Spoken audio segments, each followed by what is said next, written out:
Price Lord. விசுவாச தூண்டல் எனும் நிகழ்ச்சிக்கு உங்களை நான் வரவேற்கிறேன். இன்றைக்கு நான் ஒரு கேள்வியோடு உங்கள் மத்தியில் வந்திருக்கிறேன்.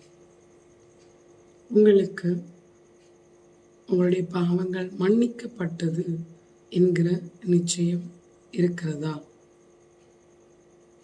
நம் எல்லாருக்குமே நாம் ரட்சிக்கப்பட்டவுடன், ஞானஸ்தானம் எடுத்தவுடன் நம்முடைய பாவங்கள் எல்லாம் மன்னிக்கப்பட்டு விட்டது என்கிற ஒரு நிச்சயம் வந்திருக்கும்.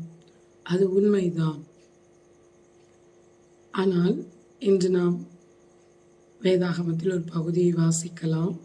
சங்கீதம் 32:1-5 எவனுடைய மீறுதல் மன்னிக்கப்பட்டதோ, எவனுடைய பாவம் மூடப்பட்டதோ அவன் பாக்கியவான். எவனுடைய அக்கிரமத்தை கர்த்தர் எண்ணாதிருக்கிறாரோ, எவனுடைய ஆவியில் கபடமில்லாதிருக்கிறதோ அவன் பாக்கியவான். நான் அடக்கி வைத்த மட்டும் நித்தம் என் கதறுதலினாலே என் எலும்புகள் உலர்ந்து போயிற்று. இரவும் பகலும் என்மேல் உம்முடைய கை பாரமாய் இருந்ததினால் என் சாரம் உஷ்ண கால வறட்சி போல் வறண்டு போயிற்று. நான் என் அக்கிரமத்தை மறைக்காமல் என் பாவத்தை உமக்கு அறிவித்தேன். என் மீறுதல்களை கர்த்தருக்கு அறிக்கையிடுவேன் என்றேன். தேவரீ, என் பாவத்தின் தோஷத்தை மன்னித்தீ.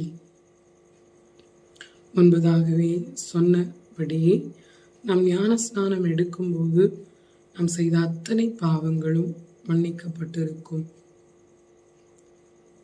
அதற்கு பின்பதாக நாம் வாழ்கின்ற வாழ்க்கையில் நாம் பாவம் செய்யாமல் இருக்கிறோமா? நாம் நிதானித்து பார்க்கலாம். பழைய பாவங்கள் நம்முடைய வாழ்க்கையில் தொடராமல் இருக்கிறதா?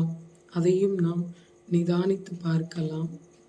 ஏனென்றால் இங்கு தாவீது சொல்கிறார், எவனுடைய மீறுதல் மன்னிக்கப்பட்டதோ, எவனுடைய பாவங்கள் மூடப்பட்டதோ அவன் பாக்கியவான்.